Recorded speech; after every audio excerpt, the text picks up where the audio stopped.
27 years ago, two young adults by the names of Erica and Daryl collided as they were working in the emergency room in Albany, New York. I thought she was incredibly pretty, and she had her hair pulled back in these little baby waves.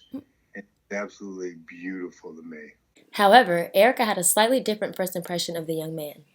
Well, actually, I didn't really pay too much attention to guys that I worked with.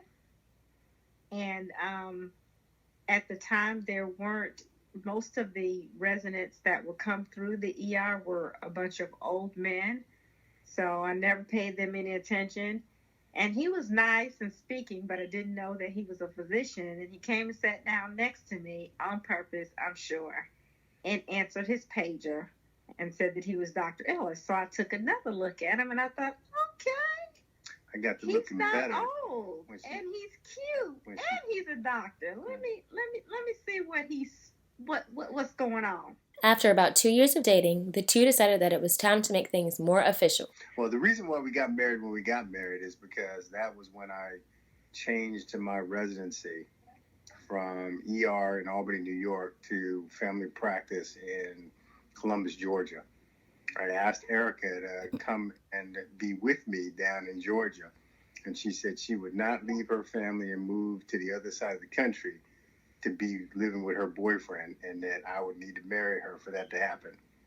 And I loved her, so I did. I asked her to marry me. The move was in transition and the wedding bells were ringing.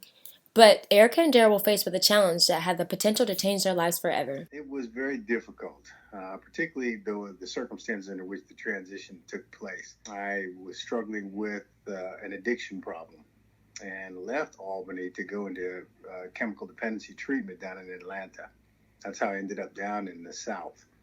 I actually proposed to Erica over the phone from a three-quarter house in Atlanta, and she accepted. And then we got married in her aunt's house with our reception in her aunt's garage. My father said something to me. He said that if anybody can make it through this, it will be him. And it confirmed the fact that it just made me feel like, yes, this is the right thing to do, to be supportive and to, even though I didn't understand a lot about addiction at that time, and to just move forward with the relationship.